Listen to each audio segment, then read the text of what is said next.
Buonasera amici di Funner e benvenuti al Circolo Sport City, dove sta per andare in scena l'11ª giornata di Lega Calcio 8 Serie A. Si sfideranno l'Alitalia Calcio e il gruppo Progeteam Immobiliare. L'Alitalia prova ancora l'avanzata, De Francesco recupera un buon pallone sulla tre quarti e dopo il palo c'è il tap-in vincente e l'Alitalia dopo appena 5 minuti di gioco è in vantaggio. Attaccato molto bene stavolta da Negro, vediamo se si sviluppa il contropiede del gruppo Progeteam. Ottimo il filtrante di Negro.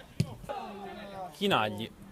Negro, attenzione, ha spazio. Va alla conclusione e coglie un palo clamoroso. Ottima la conclusione di Negro. Attenzione, De Francesco sulla sinistra, va a puntare, va sul fondo con il mancino e coglie il palo esterno. Fischia l'arbitro, parte De Francesco con il destro e scheggia il palo alla destra di Vassalli.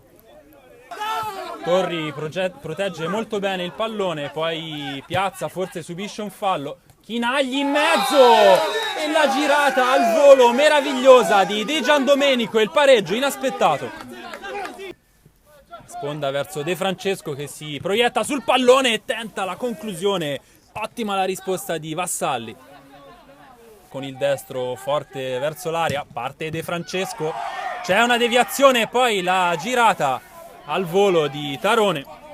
La preparazione della barriera, va a Negro e c'è la respinta di Calcaro che si fa trovare pronto. Sannibale in mezzo, la sponda di testa, troppo arretrata, ancora De Francesco al limite. La visuale di Calcaro.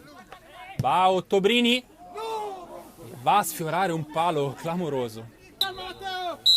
E proprio in questo momento l'arbitro dichiara la fine delle ostilità. È 1-1 tra Alitalia Calcio e gruppo Progeteam Immobiliare.